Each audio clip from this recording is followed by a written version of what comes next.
Welcome to This Feels Familiar. I'm your host, Minaa B. I'm an author, therapist, and creator of the Siblinghood Theory. And this show explores the themes of belonging, conflict, and the relational patterns shaping your life. Let's dive in. We spend a lot of time talking about emotionally immature parents. There are books about it. There are a lot of therapists that specialize in the topic, and there are entire communities built around healing from it. But what I noticed is that we don't talk nearly enough about what it's like to have an emotionally immature sibling. The sibling who can't apologize without making themselves the victim. They give you the silent treatment for days when you set a boundary. They turn every family gathering into a drama where everyone has to manage their feelings. And they even do things like make your parents' illness about them while you carry all of the responsibility. Now, if any of this sounds familiar, then you probably already know how exhausting it is to have an emotionally immature sibling. And it hits completely different compared to dealing with an emotionally immature parent. Your sibling was your first peer. They weren't someone with power over you like your parents were. They were supposed to be your equal, someone learning alongside you how to share space, navigate conflict, and work things out. But when your sibling never develops emotional maturity, you end up doing all the work in a relationship that's supposed to be reciprocal. And if you're dealing with both an emotionally immature parent and an emotionally immature sibling, well, that's exhausting. You're the only person in your family who learned how to regulate emotions, take accountability, and repair conflict. And the reality is that's a lonely place to be. So for today's episode, we're going to be exploring what emotional immaturity looks like in siblings, why it happens, and how to navigate the relationship when you're the only one who grew up. So what does emotional immaturity actually look like in a sibling? I want to paint a picture for you. This is a dynamic where you try to have a conversation about something that they did that hurt you, and instead of them listening, they get defensive. They flip it around and make you the problem. They may say things like, "You're too sensitive," or "You're always complaining," or "I can't believe you're bringing this up again." Or on the other side of that, maybe they shut down completely. They give you the silent treatment for days, maybe even weeks, and it leaves you feeling like you're walking on eggshells trying to figure out how to fix things when you didn't even do anything wrong. Another thing they may do is explode. A minor disagreement can turn into a full-blown fight because they can't regulate their emotions. They're either aggressive or passive aggressive, and everyone in the family has to manage their feelings just to keep the peace. So here's what I see consistently as a therapist. Emotionally immature siblings can't take responsibility. They never genuinely apologize, and if they do, they might say things like, "Sorry, but it was your fault," or "I'm sorry you felt that way." Everything is someone else's fault because they're always the victim. Another thing I notice is that they make everything about them. Your hurt becomes their victimhood. You're trying to share how you feel about a particular experience, and suddenly the conversation is about how hard things are for them or how hard their childhood was compared to yours. Your experience literally never matters to them. They also like to use manipulation tactics. They use the silent treatment as punishment, guilt tripping, playing the victim to avoid accountability. They may even gaslight you. They'll say things like, "That never happened," or "You're remembering that situation wrong," when you know what happened is true. Another thing is they can't handle conflict, so any feedback that they receive feels like an attack to them. They can't sit with the discomfort of being wrong, so they either blow up or shut down. It often feels like there's no middle ground. Another thing they love to do is hold grudges. They'll bring up things from years ago. You could be in your 40s and they'll say, "Well, when we were 15 years old, you did this thing." They like to keep score, and every conflict compounds because nothing ever gets resolved. You're trying to repair while they're stuck in victimhood. Now, as I say all of this, if you find that you're nodding and you're like, Mina, this sounds so familiar, I also want to do the work of explaining why these patterns show up so that you can understand why these behaviors are so consistent. And I want you to see it through the lens of the siblinghood theory, which is a relational framework that I created that examines how sibling and peer relationships shape the way we navigate belonging, conflict, and connection throughout our life. Most therapy focuses on your parents, which are vertical relationships with a power difference. But what about your siblings and your peers? Your siblings were your first horizontal relationships, the relationships you had among equals. And they taught you completely different lessons about how to belong, how to navigate conflict, and how to share space with someone on your level. So when I look at emotionally immature siblings through the framework of the siblinghood theory, here's what I notice. First, there's poor conflict navigation. Emotionally immature siblings never learned that conflict and connection can coexist. So to them, any disagreement is a threat to the entire relationship. So they either explode to regain control or they shut down to punish you. There's often no repair, no resolution, just rupture. The second thing I notice is power dynamics at play. In horizontal relationships, power is supposed to be negotiated among equals. But emotionally immature siblings use manipulation to control the dynamic. This is defensiveness, the silent treatment I named earlier, blame shifting, guilt tripping. These are all power moves. What they're doing is they're trying to dominate the relationship because they can't navigate it as an equal. So therefore, they need to have some level of power over you to get what they want. And third, there's a lack of emotional attunement. Emotional attunement means being able to recognize and respond to someone else's feelings. Emotionally immature siblings can't do this. They can't hold space for your experience because everything has to be about them. So your feelings are either dismissed, minimized, or turned into their own victimhood. And when all three of these dimensions are compromised, you find that you end up doing all the emotional work in a relationship that's supposed to be reciprocal, and that's exhausting. So why does this happen? How is it that some siblings develop emotional maturity while others stay stuck, especially if you grew up in the same household? The thing to understand is that emotional immaturity isn't a character flaw, it's a developmental issue. And understanding why your sibling is the way they are doesn't mean you have to tolerate their behavior, but it can help you to stop blaming yourself. And it could also give you some insight if you're confused regarding how did they turn out like this? So the first thing that I came across in my research is that there is this differential parental treatment that shaped who got what in the household. Research shows that parental favoritism and differential treatment doesn't just create sibling rivalry, they shape emotional development. So when parents consistently treat one child differently than another, it affects both the favored and less favored child. So the sibling who was protected, enabled, and never held accountable, they didn't learn emotional skills because they didn't have to.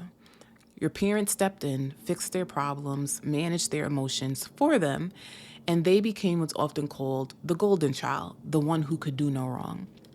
Meanwhile, you might have been the one who was expected to be mature, responsible, and understanding. And you learned accountability early because you had to. Your family system required it from you, but not from your other siblings.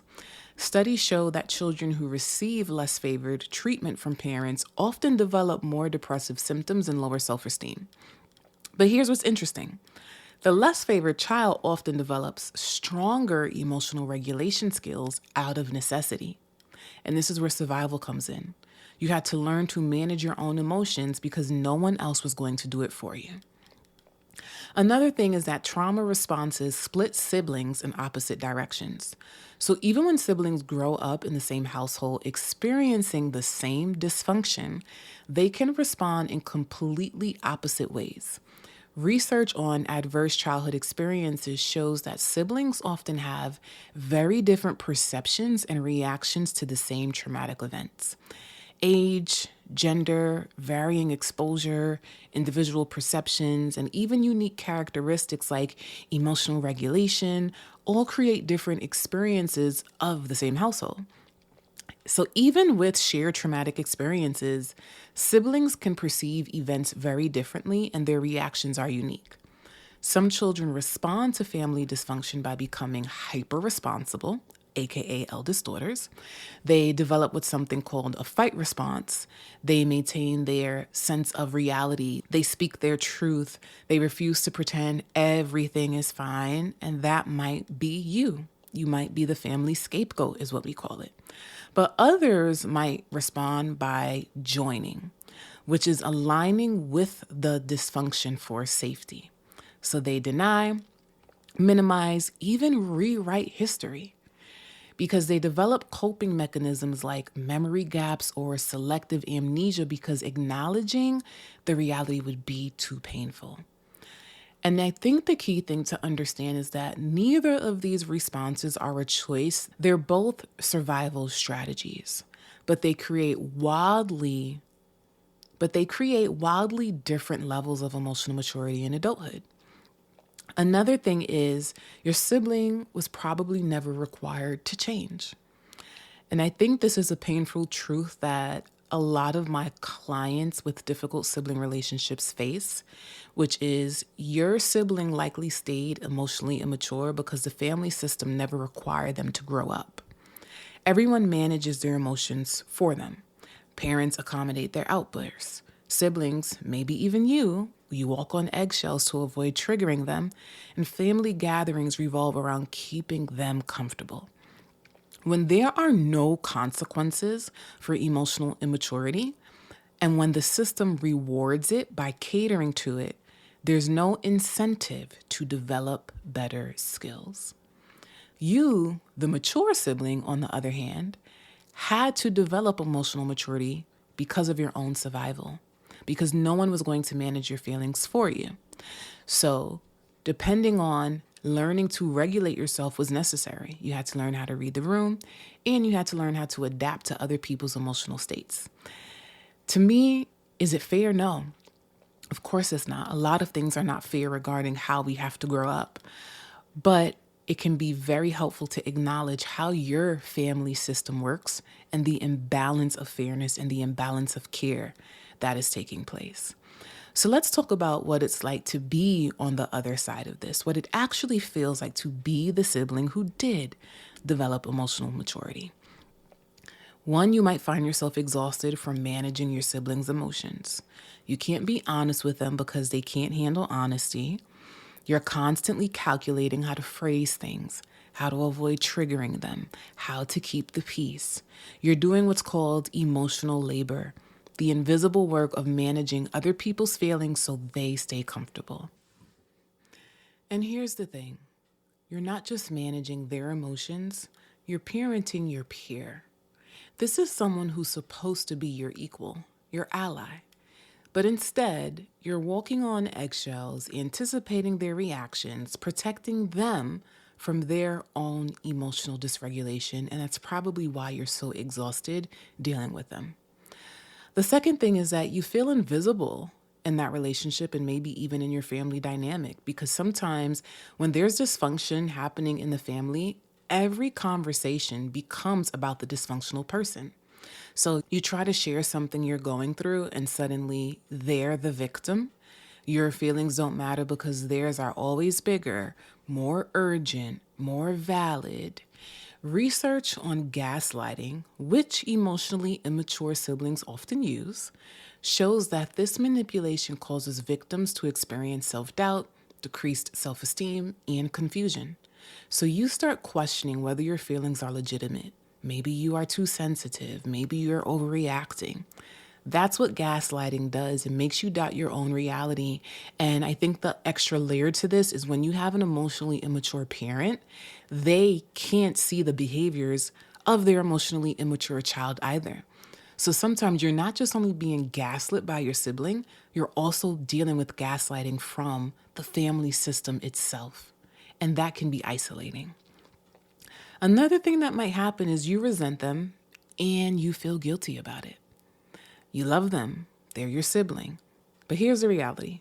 You don't like them. And that is okay.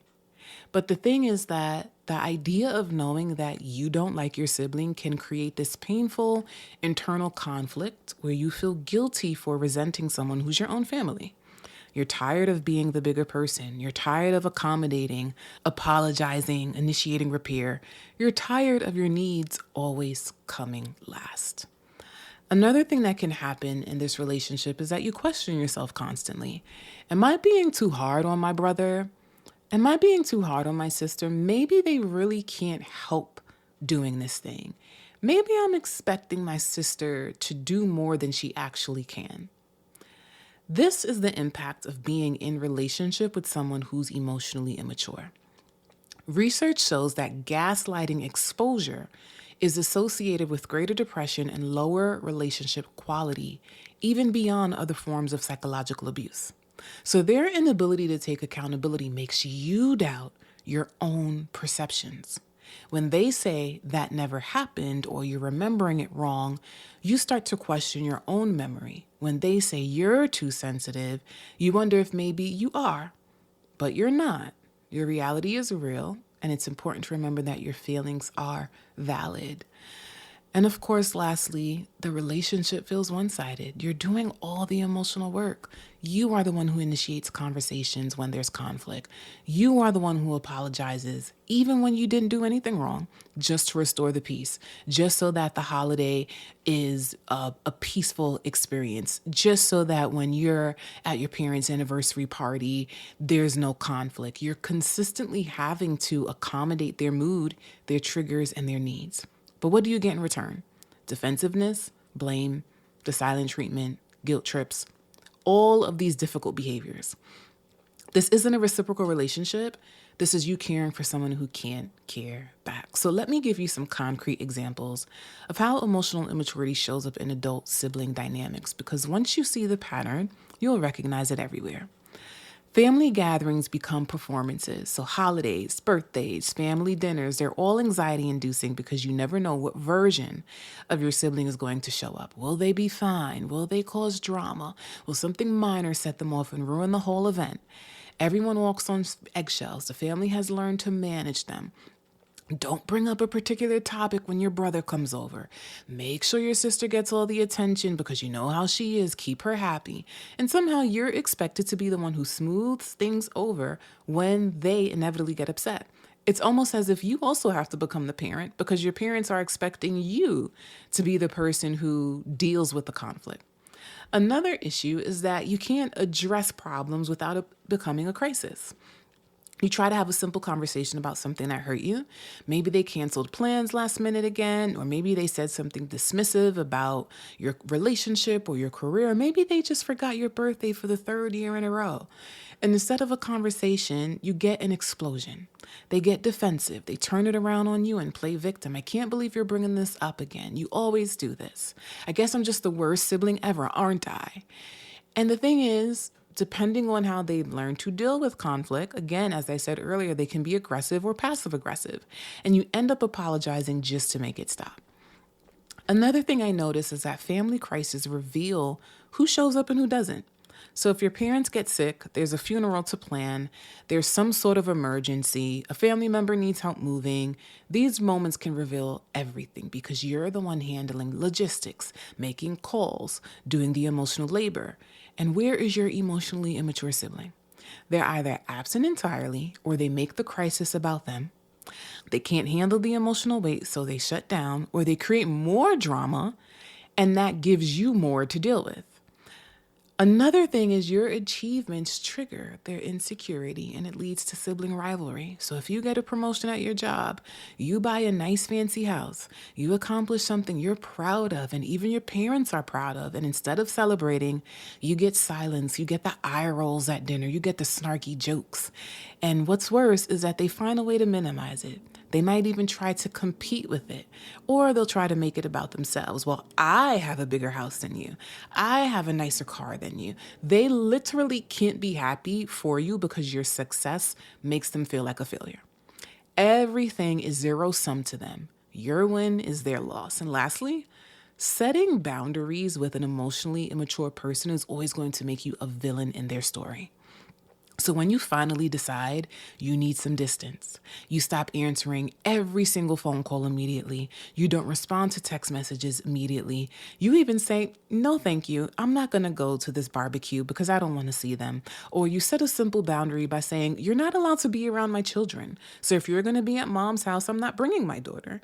You set a simple boundary regarding how they're even allowed to talk to you. So when I come over, if you keep speaking to me in this way, I am going to leave. I am going to hang up the phone. These are all the different things that I am going to do in response to your problematic behavior. And all of a sudden, you become the bad guy. You're abandoning them. My favorite one is you've changed. I always find that one to be so funny because when you stop tolerating disrespect, you have changed. But it's very interesting that the person with the emotional immaturity doesn't understand why you've changed, because to them, you're being selfish. And the idea that you could be their family and still set a boundary is jarring to them. So they use guilt, manipulation, and other family members even to pull you back in.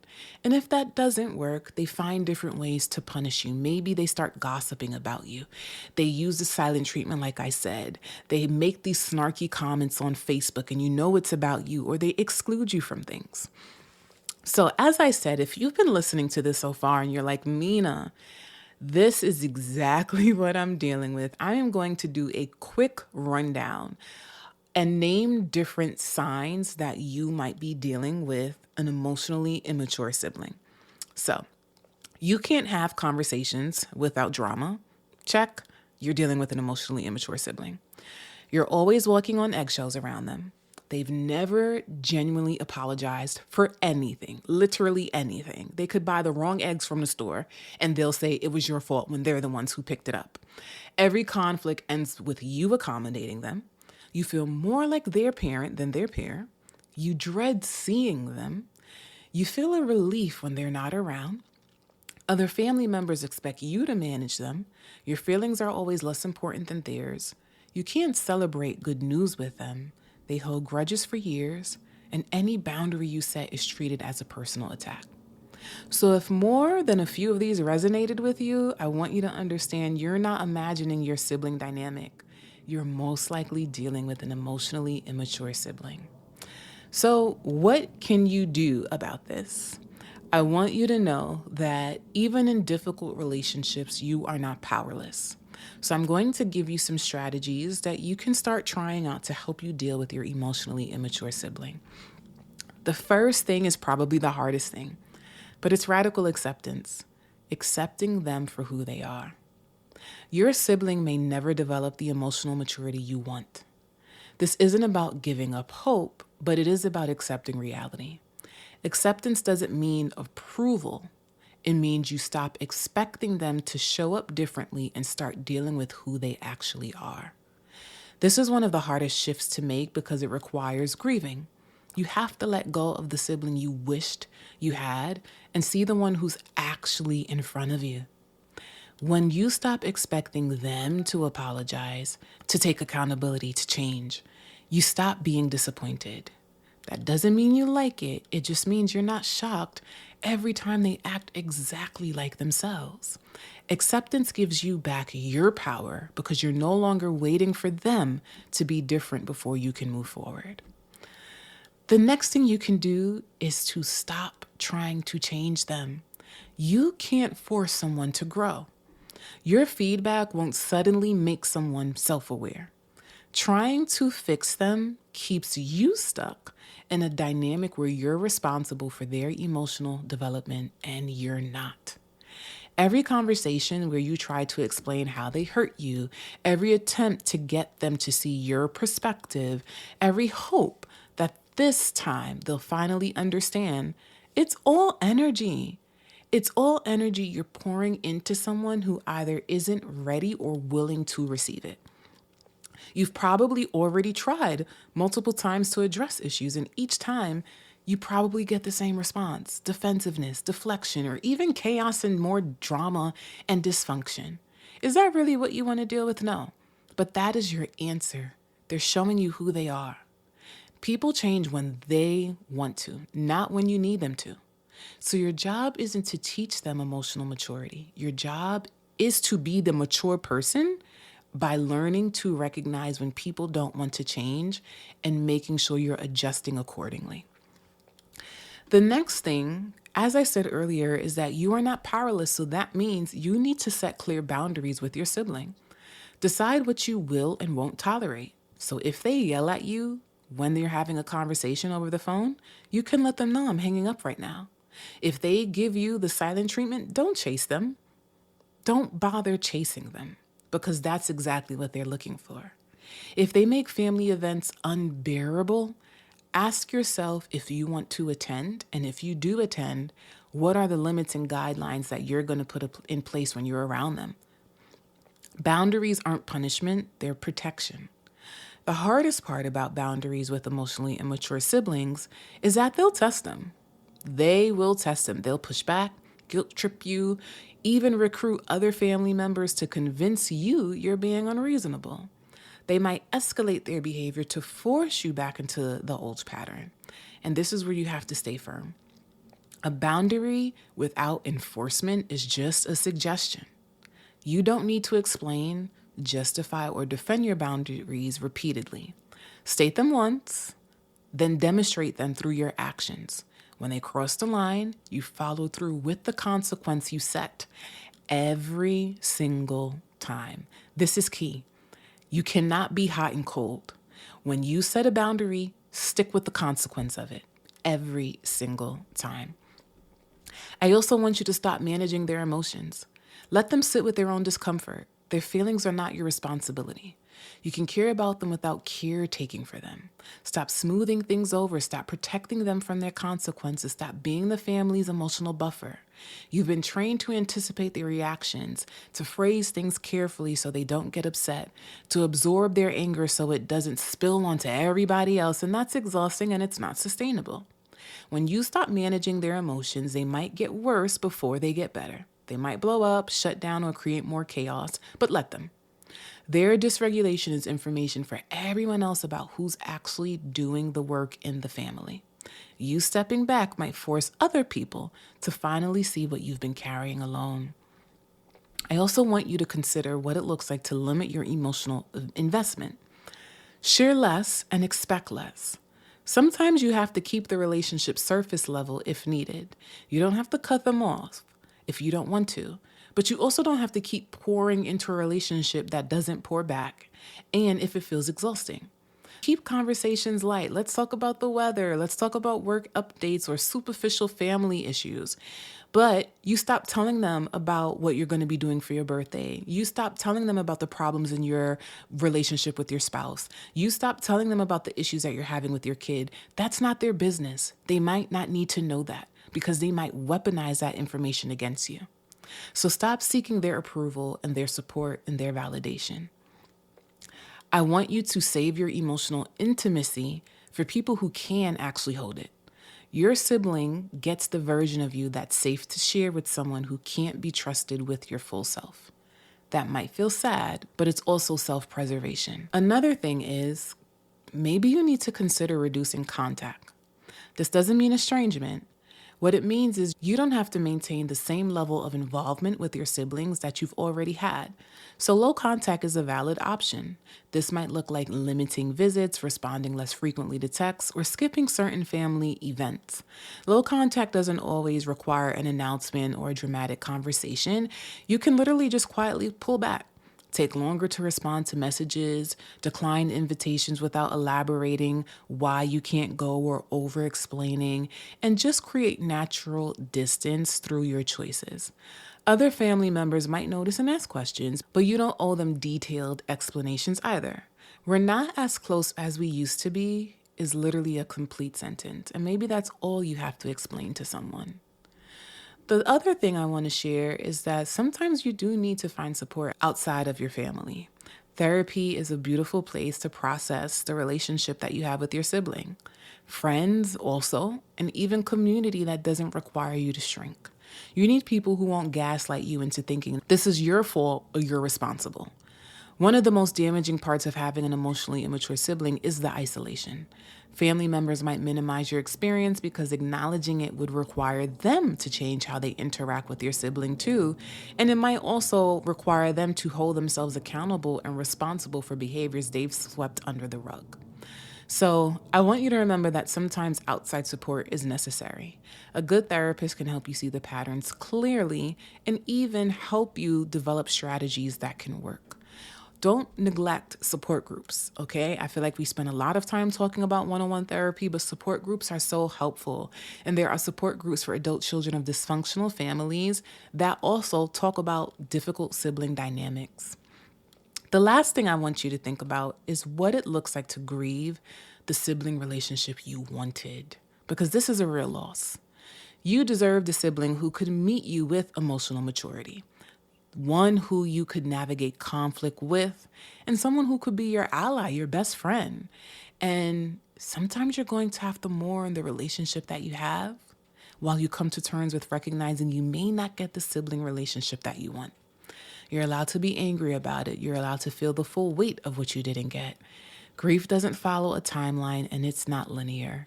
You might think you've accepted it, then something happens, maybe a family event, a crisis, a friend talking about their close sibling relationship, and the grief hits you all over again.